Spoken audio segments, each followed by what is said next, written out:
Samantala, pinangunahan ni Pangulong Ferdinand R. Marcos Jr. ang pulong ukol sa sitwasyon sa Bulkang Kanlaon.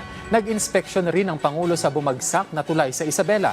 Ilan lamang yan sa naging aktibidad ng Pangulo ngayong linggo. Atin pong balikan.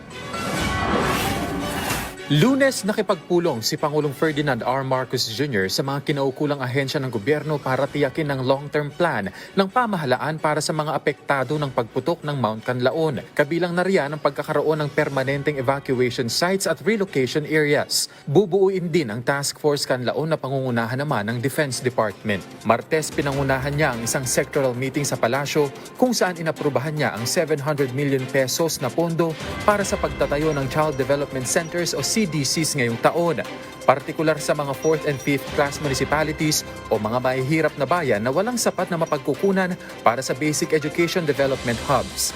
Sabi ng Pangulo, nararapat lang na pagtuunan ng pansin ang edukasyon maliban sa iba pang aspeto na isinusulong ng administrasyon.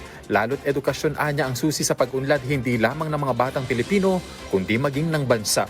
Huwebes, ininspeksyon ng Pangulo ang Rice Processing System 2 sa Barangay Ipil sa Etiague, Isabela. Mayroon itong isang multi-stage rice mill na may kapasidad na 3 tonelada bawat oras na nagkakahalaga ng 48.58 million pesos at 5 recirculating dryer. Bawat isa ay kayang magproseso ng 12 tonelada na nagkakahalaga ng 18.9 million pesos.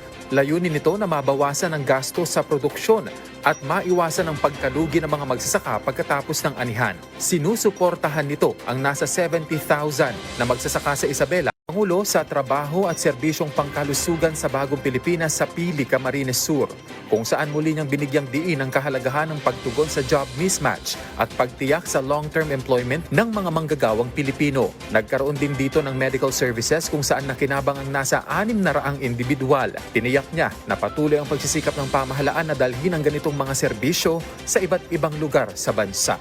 Kenneth Pasyente, para sa Pambansang TV, sa Bagong Pilipinas.